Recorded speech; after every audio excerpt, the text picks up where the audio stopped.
Savings goals keeping you up at night? Let a Regions banker help you build a Regions Green Print plan, a free financial roadmap personalized for what matters to you. Start building your financial confidence. Visit Regions.com to find a branch near you. Regions Bank, member FDIC.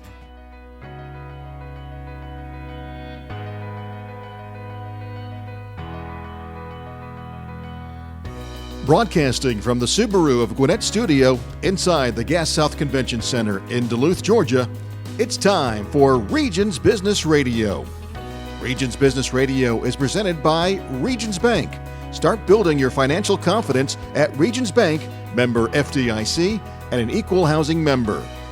Now, here's your host, J.D. Mealor. Thank you, Mike Salmon. J.D. Mealor here, host of Regions Business Radio. And it's funny, I'm on location with some very good friends of mine. I'm going to tell you about their business. I'm going to tell you about them shortly. We rarely go on location. And today we've traveled to a corporate office, a company called Strategic Claim Consultants. I'm going to introduce you to their leadership this morning. I'm also going to explain to you why we wanted to spend time with them. But being remote is interesting. We get to go and see where things happen, talk about, their business. I would say, too, that at Regions, we really try to align ourselves with clients and our communities that share a similar value. We want to deal with, and we want to serve, and we want to provide everyone in our communities. In doing so, oftentimes we get an opportunity to serve the best in their industries. And that's what we're talking about today. Strategic Claim Consultants based in Atlanta. And I'm not going to even remotely butcher what you guys do, but I'm going to introduce you. First off is my friend Brandon Lewis. Brandon, thank you for joining us today. Great to see you. Good to see you. Thanks for having me. And Kyle Herring is in Atlanta from Texas. So, Kyle, thank you for being here. Hey, thank you for having us. Honored to be here. It's his second home. He's going to wind up in Georgia at some point. It's a great place to raise a family. He's going to wait till his family's I'm a few grown up. years away from empty nester, but so I'll be looking out here in the next few years. Well, we'll roll out the red carpet when you come east, man. We'd love to have you. Brandon, tell us the strategic claims story, if you would. It's fascinating. Then we'll talk about your accolades. The story really goes that I was in this industry, in the public adjusting industry, for about 12 years prior to deciding to go off on my own, absent any partners, and starting my own firm. 2000, really the idea was born in 2015. The company was launched in 2016. And it was done so with the idea that I would roll in a couple of smaller firms that had a lot of experience and unique talent, different than my own, so we could wind up building a better brand that would, cater to more types of insurance claims to help more people, not just in Georgia, but around the country and even outside of the United States. In doing that, we, practice a credo of investing a lot of money in our clients' claims and understanding the incredibly awesome responsibility they give us in allowing us to represent them pretty much in the most tragic time of their life, most likely, if not one of the most tragic times of their life. So did that, bought a couple of small companies, and got so busy I had to buy some more small companies. Merged with a couple of other ones, and basically through strategic acquisition and merger and acquisition, we wound up on an incredible burgeoning growth trajectory that, just hasn't stopped really since 2016. It's amazing. I walk around your office, and the listener, you can't see it visually, but as I walk around your halls, there are accolades, there are articles, there are awards given, and they're talking about two things: customer service and growth. And to attain both of those together while maintaining your core values is interesting. Let's go back for a minute. I'm going to throw it to Kyle. Public Claims Adjusting 101. Tell us what that is. Look, it's advocating for our client. The client, whenever they go through an insurance claim, it's a very unfamiliar process for them more often than not. These things don't come with instructions, and having an advocate on your side, really navigating through that process, understanding how the policy reacts to certain losses, and really being able to communicate that to the client, and setting the expectations appropriately early, and really holding their hand throughout the entire process. So it sounds to me like there is not only advocacy, as you mentioned, but also there's a lot of education in your work. Because I'm going to go real geeky for a minute. Predominantly, when someone's making a decision on purchasing an insurance policy, I would tend to believe that most of the time they have a very small lens. And that lens is typically driven by cost. Look, that's right. And like everything, cost is usually a big driver. And the problem with insurance, unlike buying a car or buying, a house or a boat or anything that's you can tangibly touch, when you're paying for an insurance policy, you're buying air. No one even looks at their policy. That's right. I say no one, almost no one, until such time that crisis strikes and they must now face the reality of what they might have to respond to the problem. Yes. So when you're buying something you can't hold, you can't touch, you can't really see, and you really don't know what it means, you're going to look to find the most economical, which in some cases is fine, and in many cases will wind up leaving you with less than sufficient response coverage for your problem. This is a lesson learned by people that make it into the fraternity of being a claimant, which is a fraternity nobody ever wants to join. Mm-hmm. But when you're in, you're in. Well, I mean, it's just funny. I've never been in a conversation with a business owner or an individual friend or acquaintance that goes something like this. Hey, Brandon, happened to be reading my insurance policy the other night, and wow, let me tell you how cool it was. Nobody's ever had that. We're not in a sexy business that way. Look. It's like all the junk mail you get with your investments and your portfolios, and they send you the legally required small print, data that they have to send you that literally I'm not sure anyone has ever read. And with an insurance policy, the only time you start to read them is after you've had a problem, or after you've had a problem and you're now going to renew that policy, you're going to be getting more insurance. Yep. It becomes an issue of experience. Again, you don't want that experience. You'd rather go through life and never experience it and never read your policy. And you know what? You made it and, you got by.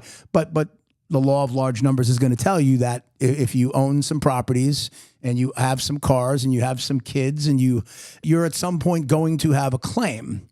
How you prepare for that is interesting. I think on the other side of that, when you live on certain parts of the country, especially the southeastern United States, your likelihood of having a claim is significantly increased, big time. You're probably going to have half a dozen in your lifetime. So you can either learn about it early or you can learn about it after the fact. Yep.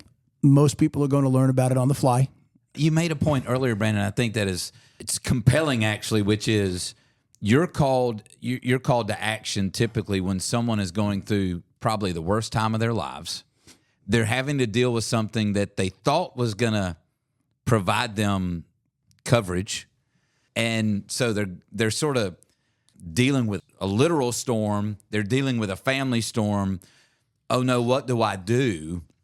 And then they reach out to you guys. What does that look like when you serve those customers? Do you begin with a review and you help them understand? I mean, their house may have been destroyed or maybe they've lost a loved one. I mean, I can't imagine the compassion you have to have in that situation. Look, it starts with the empathy and really just trying to give them that comfort, not only from, a life perspective, but, also how you're going to recover. And all of that dovetails back to how the policy is going to respond financially and what that recovery process is going to look like. Brandon mentioned, or you mentioned earlier, as far as reading the policy, read it whenever something happens. Yeah. But reading and comprehending and interpreting and applying it is a completely different ballgame in and of itself. Right. And, these policies that, what they giveth, they taketh away, and they might give it back later. And you really have to understand the mechanics of how the policy is intended to respond. And, look, insurance companies may not provide all of the benefit. And, you really have to, find the interpretation that fits your situation and, try to compel the insurance company that the coverage is there whenever they initially may say that it's not. Right. It's an industry that everyone has to participate in, but very few people understand the details of it. Right. Well, and one of the challenges is the agent is probably the most common interaction that any of these folks have. Mm-hmm. And the agent's only giving them cliff notes. They're giving them the title of whatever endorsement. They're giving them very broad stroke information as to what types of coverages they're buying. And, the devil's all in the details and in the fine print where, something may sound like you're getting something in terms of coverage, but whenever you read the actual language of the policy, it's not all that it's made out to be. Yeah. And, that's some of the bad news that sometimes we have to deliver. But again, it goes into setting that expectation. And at the same time, it's really the, who's delivering that message. If an insurance company representative is telling them, hey, your policy says this, it's not covered, versus someone in our role who's advocating and understands, look, these are the white lines of the policy and, that's out of bounds. Yeah. And I find myself to, sometimes be the bearer of bad news, but it's all in the policy that you purchased and what coverage you elected to purchase. Sort of is what it is. And this, look, I mean, Brandon, this isn't adversarial to the insurance. It is an advocacy for the client. Yeah, that may not be how they look at it sometimes, but we don't believe insurance companies are bad entities or bad people, but the inherent concept of an insurance company taking your money to provide you coverage in the event of a catastrophe, and then them being the arbiter of how much they should pay you to fix it is an inherent conflict of interest. It would be like me coming into Regions Bank and you asking me, hey, Brandon, what do you want me to pay you the interest? What's the interest that you'd like to get? 25%. Okay, done. We shake hands. That doesn't work. I mean, because my interest is I want at least 25% on my money. When you tell me that the market's paying 3.5%, that's what you're going to pay me, right? You're not going to give me 25. Or going into a butcher and the butcher says, what would you like to pay for the Wagyu beef? $1.99 a pound. Well, $16 a pound. If you're going to let the insurance company make the determination of how much they should pay you, okay, most of the time, not all the time, most of the time, they are going to be reasonably light or exceptionally light, and they're going to look at things quickly. An insurance adjuster at any one given time could have 100 to 200 claims on his desk, okay? He's going to give each one of them a few minutes, okay? Yeah, right. When, in fact, you're sitting with a building with no roof on it and you've lost everything you own, you're not going to get a lot of time from him. Now, that doesn't make him a bad person. It doesn't make the insurance company bad, but the policy is not clear on a lot. Yeah. But it is very, very clear on one particular item, and that is the duty to prove how much you have lost is yours, the policyholders. Interesting. You can prove the loss, or you can let them do it. Just like if you're incapacitated or too busy or living abroad or just in dire straits, the IRS will be happy to prepare your tax return for you if you ask them to. Probably will not be quite as good as if you had a CPA do it or even a good accountant. It's the same exact story. Interesting.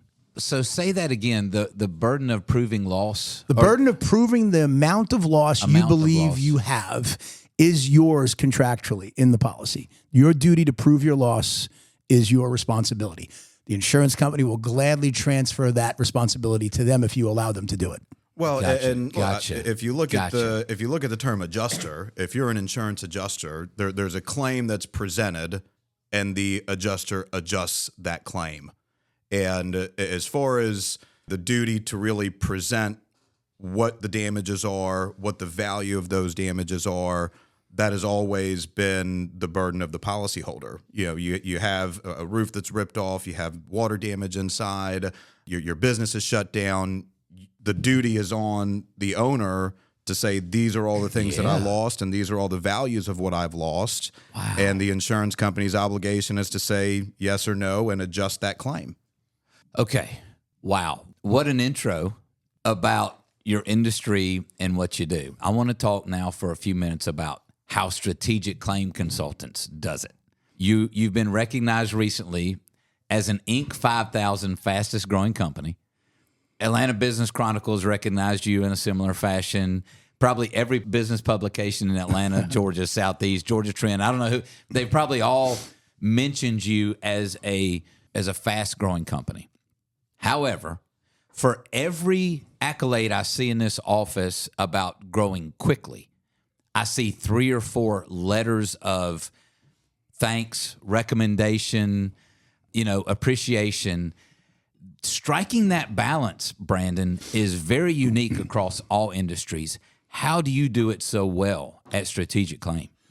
It's very hard to have large growth and also maintain, great customer relations and insurance company relations for that matter. Look, first and foremost, our credo is very simple. We invest very heavily in every one of our clients' insurance claims from day one. If we know we have a big claim, we also know that someone has a big loss. So big claim equals big loss. The big loss is not our loss. It's not even the insurance company's loss. It's the person that has the loss. The insurance company just bought the lottery ticket and it's getting ready to get cashed. Yep. It's not a very eloquent way to put it, but that's just a fact. So we invest by not waiting. We play a lot of offense at Strategic, more so than really any other firm in our space. We're going to dispatch, our team of experts. We're going to dispatch independent experts if they're necessary, like engineers, causation experts, hygienists, people to tell us the story of what's the diagnosis. We need the diagnosis. Can the building be saved? Does the building need to come down? And then we need to draft a roadmap and an off-ramp for the cure. But you can't draft a roadmap for the cure unless you have a diagnosis of what the problem is. Yeah. And a lot of times people get a little analysis paralysis and they want to wait. I want to wait to hear what the insurance company tells me. Well, look, you can do that. But, the one thing your insurance company and your policy aren't going to really pay for is time. And while there may be time element coverage for loss of rents or loss of income and loss of use, you never get the time back. Ever. If it takes you 2 years to recover on a claim, so true. You don't get 2 years added to the back of your life. Yeah. So those 2 years are gone. So we believe time is the most valuable portion of the insurance process. And the way you speed it up and the way you deal with large insurance companies is you follow the language of the contract. The contract says you got to prove your loss. Okay, we need to do it faster and better. That's the first order of business when Strategic Claim steps in. That is the first order of business. So in being recognized as a fast-growing company, I think number 968 in the nation, something like 40, low 40s, 42 in the state of Georgia, number one in your classification. Is that measured by revenue growth? Is it measured by, some other aspect? Maybe it's number of clients. You've been recognized as a fast-growing company. How do you guys measure growth? I think for like Inc., which is, for me, about the pinnacle of success, just in the standpoint that it is national. You can't influence it. You can't buy your way into it. You can't canoodle your way into it. You submit and maybe you make it, maybe you don't. So to be in the Inc., really, we're in the Inc. 1000 because we cracked the top 1,000. We're 968, I think. That was pretty amazing. But I think what was more important to us and more just heartwarming was the fact that we were able to, in the same year, be recognized by Inc., the same publication, the international publication, for having one of the top work cultures in the country. So those two things together mean that we're not only growing our company, but our culture is persevering. That benefit is not so much for Strategic. That benefit, we believe, translates back to the clients that we're helping who have suffered great loss. Yeah, I would, if I may take a moment to editorialize and say maybe not persevering, thriving. The people that work for you love working for you. They take great pride in representing you and that credo that you've mentioned a couple times. So in the workplace, being recognized as one of America's best places to work. I mean, that's what it is. I mean, that's literally the award that you have, one of America's best places to work. Outside of adjusting, outside of, Kyle, you mentioned sometimes having to give bad news, the bearer of bad news. What makes it great to work at Strategic Claim? So I think it's a testament to the role that we play in the process. Okay. And, it's really gratifying whenever, you're starting a claim and you're introduced to a client that's going through an awful period of time. And being there on the back end and coming out of that situation on top and seeing them recover, it's really, like I said, it's a gratifying feeling to be the one that was in lockstep with them throughout the entire process and getting them through that time. Yeah. And, it's something where, I think even, for myself and for a lot of our folks, whenever you wake up every day, you've got that objective, and you've got a lot of people depending on you, and being able to pull through and do your work and come out of these things on the back end, and it's a great feeling. Describe the culture in just a couple of words. I mean, if somebody comes to you and says, give me 2 words for strategic claim culture, what is it? 3 words. Okay. Selfless, unwavering dedication. Selfless, unwavering dedication. Spot on. I knew Brandon would have the right word. Selfless, unwavering dedication. And who are we dedicated to? Our clients. Yeah. The people that just went through great loss. It's very relevant to everybody when you just think about, you're going to leave here today, you're going to go home, pick your kids up from school or whatever, and have dinner and figure out what show you're going to watch. And lightning strikes, hits your house, you get out, nobody's hurt, but you're now living in a hotel with 2 kids, 2 dogs, husband and wife, and everything that you own for the most part is gone for the most part. Yeah. And you now still have to get the kids to school tomorrow. Yeah. Get your podcast tomorrow, or get working with bank clients, right? Yeah. I mean, none of that stuff stops, right? So one of the things that we believe is so important is we are the conduit for life continuity in the event of that tragedy, or if it was a business that suffered a loss, the business continuity, because nothing else goes away because you lose your house or you lose your business. Yeah. The bills keep coming. You might not have to order food, and maybe your electric bill goes away if your house burns, but your taxes aren't going away and your mortgage payment's not going anywhere. I think Regions probably knows that pretty well, right? So, you need a continuity partner. So not only are we an accountability partner, yep, but we're the conduit to your continuity for your life during the process or your business during the process. Do y'all? Okay, just silly question. Mike will tell you that when my mind starts to racing and I begin to really think about what you do. I'm not talking about the financial position. I would encourage everybody to read the article in Inc. on strategic claim. But I guess where I was going there was my silly question: do you get trained in any caregiving or psychology? Is that a weird question? No, I mean, I've never really thought about it that way, but you just got to be wired to solving problems. Because you said empathetic earlier. You have to find a balance between the empathy of the situation that you just described, Brandon, all the way back to we have this empathy, but we're here to help you. Now let's get to work type of thing. Right. Look, their problems become your problems. Ooh. And you have to really shoulder the burden and, help them get through them. Wow. That gave me chills, by the way. You guys are on it. And to think that so many people don't want other people's problems. And when tragedy strikes, y'all are running into them. Yeah, I mean, that is definitely true. I mean, we are running into them. I mean, and that's what we're built for. That's what we're equipped for. Kyle said it right. I mean, when somebody has 2 dogs, 2 kids, and a wife, and one of those kids maybe has special needs, and they're living in a hotel, and they can't even. That problem is immediately our problem, and finding a place to get them to where they can get some semblance of consistent normalcy back is what we're charged with doing. That's awesome responsibility.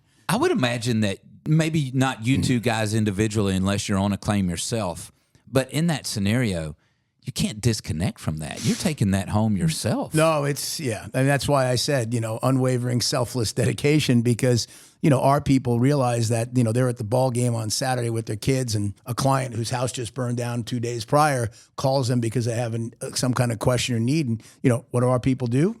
They're taking the phone call. Answer the phone and help because they're there with them. Right. What percentage of your business is commercial claims compared to what I would call consumer or maybe non-commercial claims? Do you know? The product mix is probably 50-50, but the revenue mix is probably 70-30. So commercial claims are larger in nature. Okay. They've got bigger properties, more coverage. Yep. Okay. Right, Just like right. the loans you make on them are probably bigger. And so those claims are going to have larger dollar amounts tied to them, but they aren't as plentiful because the majority of losses happen in the home. Fall asleep with the candle, pipe breaks, a lot of things happen in a home because everyone goes to their home every day. Businesses shut down at 5 or 6 o'clock. Most of them anyway. Hotels don't. Hence why hotels have a lot more losses and claims. Yeah. But revenue-wise, we're gonna derive more revenue from commercial claims, but we're going to have about an equal product mix in terms of claim volume, residential to commercial. Gotcha. Automobile accidents? Only if the car runs into the property. Okay.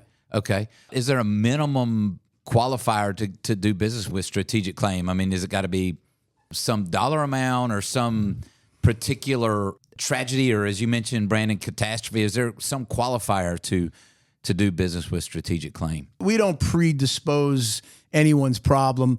Someone's $20,000 roof problem is huge to them potentially if they're in a starter home and versus someone's $2 million house fire.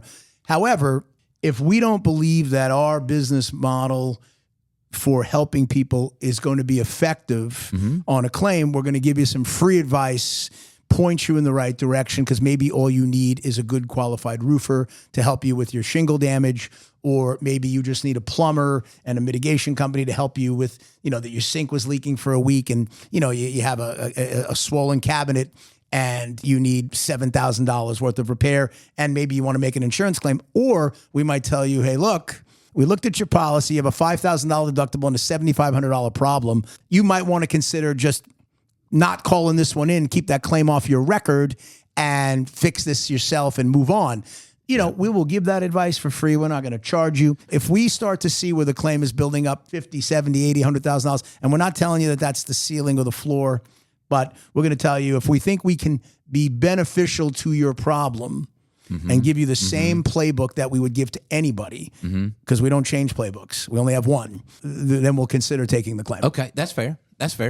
You're involved in like your industry group. I mean, your industry advocacy group, maybe not even involved. You're either currently or previously the president of that group. I guess, do you network among other public insurance adjusters? You're in multiple markets, but do you share those maybe opportunities you can't meet with maybe someone that's a smaller? Yeah, we definitely would. I mean, we would refer work if we think that someone else can get involved and help them.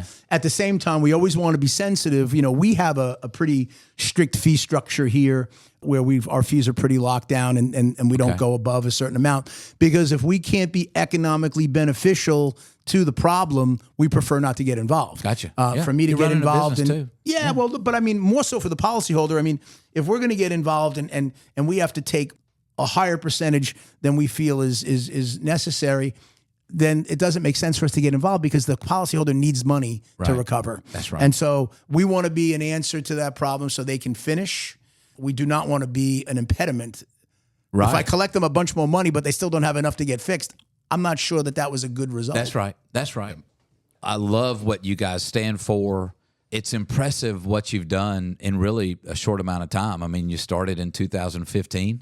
That's when the idea was born. The company actually started in 2016.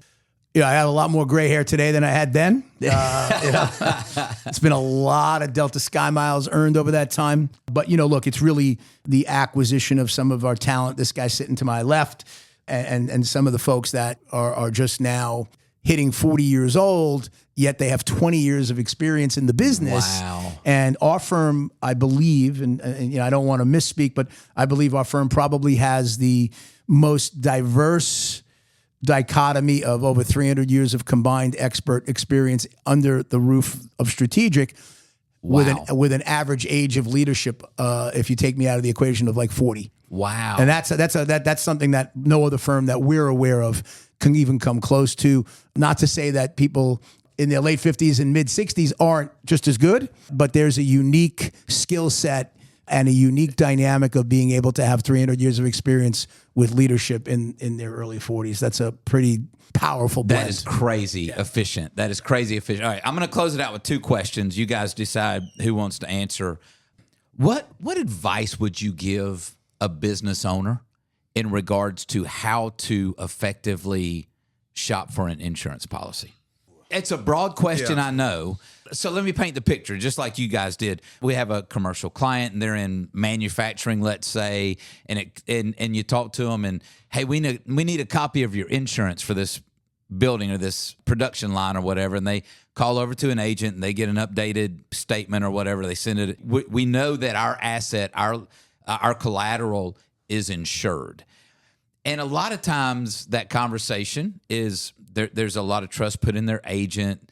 There's some expectation of expertise from that agent to a business owner. What would you say to them in regards to making a wise decision on their insurance policy? So you have to look at it from an absolute worst case scenario. Okay. Where the entire the asset is destroyed, your business cannot function, you cannot operate, and how can you bridge that period of time from that catastrophic devastation of the facility to when you can be operating again? Yeah. I mean, just anecdotally, we recently did a project. It was a manufacturing facility. It was a food processing facility where this organization was, I mean, really stacking cash hand over fist.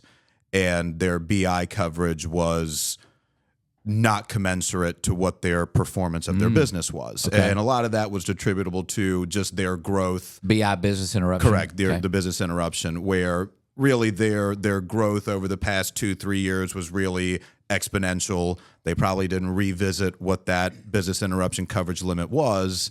And really, fortunately for them, they learned a lesson, but it didn't hurt them. But, had this fire been any more catastrophic, they would have lost tens of millions of dollars. Mm-hmm. And, you really have to look at it not only from an affordability standpoint, which is where most business owners and even homeowners are looking at. Irrespective of the cost, you really have to look at how can you sustain the business should something catastrophic happen and you have no ability to generate any income and you can't operate your business. Sort of the old mantra of you get what you pay for. That's right. Especially in your world. Your recommendation then to our business owners and executives that may be listening is think worst case scenario. That's right. And maybe there's some negotiation or maybe there's some planning there that needs to occur that's a little bit different than give me your best rate. Right. And it's all part of the risk management process. Everyone's going to have an appetite for what their exposure is in terms of risk. And it's a combination of both. Insurance isn't everything. You've got to have some type of, to the extent whether any type of self-insurance, understanding what you're paying for and at least hedging that bet elsewhere, internally or elsewhere, where, look, even though I may not want to buy all of that coverage, I'm still hedging that bet and I'm putting, we've got a backup plan that may not necessarily be part of that policy. Do you guys ever get called in to consult before tragedy? Yeah, I think that happens from time to time. I mean, we have clients that we've done work for that wind up giving us their policies annually to make sure we have them on file, ask us to give them a scrub to say, we see, because I will tell you, a lot of policies wind up coming back during renewal with all kinds of new things that don't enhance your protection, but as Kyle said earlier, taketh away your protection. And they don't advertise it on the front page. It's usually on page 267. Yep. And some of them can be really devastating. Well, and I'm equating it to the need for our clients to engage with either a full-time or fractional CFO to understand what their numbers are saying in regards to risk management, a policy review. I know commercial insurance agents. They're awesome. I love them, love being with them, but maybe sometimes it needs to be more than a lunch, sign here, let's go. Let's talk about the difference. And I'm not saying that none of them do it. I'm just saying that being purposeful around it. Yeah, and helpful. I think it's the perspective, whether it's the agent or the broker, they're selling a product and they're mindful of that cost of the product that they're selling. Yes. And having a little bit of a different perspective, at least from our lens, coming in to say, look, this is what you're buying, but let's imagine a hypothetical scenario in which X, Y, and Z happens. How is this product that you're buying going to respond to that scenario? Yep. And, really looking at it. And look, that's not a broker's job necessarily. We see all types of different circumstances and it's all hypothetical, but no one ever plans on ever having to use their insurance policy. And you have to really try to encapsulate what might happen. And, if that's what you're paying for, you might be out this. And so be prepared for that. Yep. And it's all a matter of that. Again, it's that expectation. where, look, if you know going in that this is what you're buying and I know I'm not getting everything I need in case something were to happen, at least whenever that does happen, it's not a shock to you. Yeah, that's great advice. That's great advice to both, by the way, both agents that may be listening or executives and owners. Just get together and talk about it. Make sure that you've game planned that out. That's excellent. Brandon, in closing for you, what's the most heartwarming success story that you can share publicly? The one that just sort of strikes you in the heart that goes, I'm so glad we got the help in this situation. Yeah, I mean, it would probably be unfair for me to mention one because there's been there's been hundreds. I mean, there really have. I got a heartwarming letter with photographs from a young family that lost their entire home in a tragedy, and in the middle of building it back, they sent me pictures of the kids kind of picking out their colors for their rooms, and because they were devastated because that was the only home that they knew. So those kind of things are. You can't really buy those things. You can't, I don't know how to even explain them. The satisfaction of watching somebody rebuild their business and get back open and maybe have a new building, that's a little fresher than it was before. Nobody was looking to enterprise in that disaster, but they took the problem of the disaster, which we try to help get their mind around, and turn it into a phoenix rising, a positive. And it's gonna be a bumpy road and it's gonna be a tough road during that period. But once you're back through it, you now have the ability to soar maybe even higher than you did before. Those are pretty rewarding outcomes, and we see those a lot. I mean, look, not all the time. There are some claims that are more challenging, but and I think the other part that our clients respect about us is that we don't come in, adjust claims, collect money, and then move on. We're there when you cut the ribbon. We've been a part of a lot of those ribbon cuttings, and a lot of people hit and run, come in, get out, when you manage a claim for someone, it's their home, it's $1 million or $500,000 or a business, and it's a company.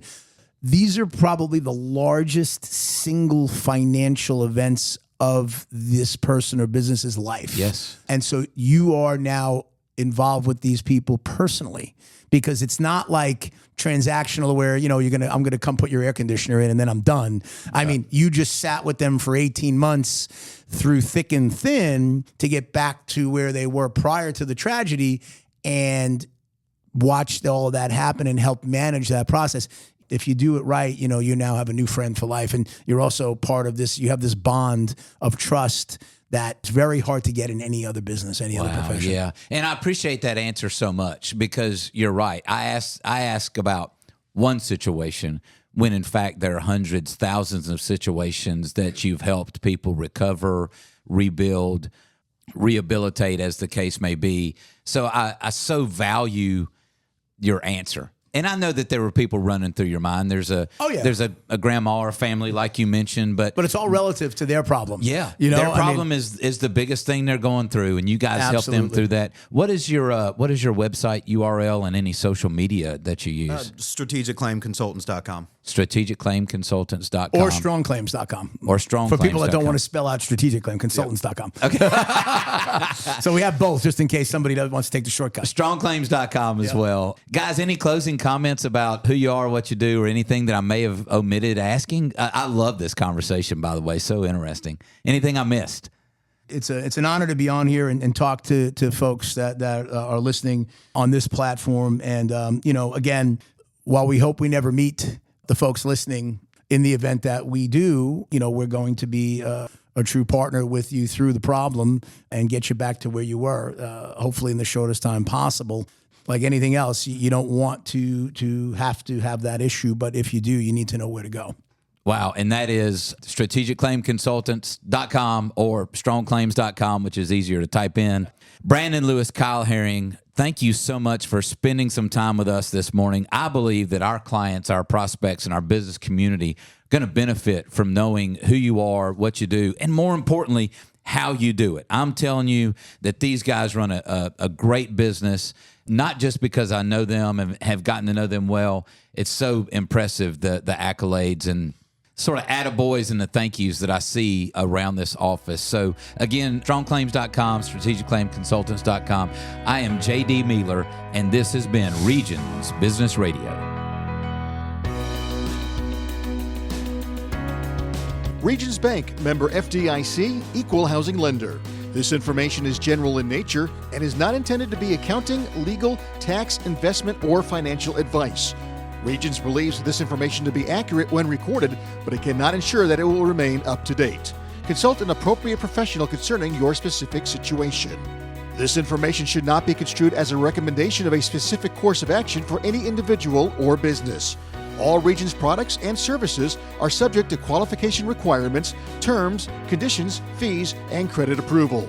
Investment products may lose value, are not FDIC insured, are not bank guaranteed, are not deposits, are not a condition of any banking activity, and are not insured by any government entity. Regions reminds its customers that they should be vigilant about fraud and security, and that they are responsible for taking action to protect their computer systems. Fraud prevention requires a continuous review of your policies and practices as the threat evolves daily. There is no guarantee that all fraudulent transactions will be prevented or that related financial losses will not occur. Visit regions.com/stop fraud or speak with your banker for further information on how you can prevent fraud.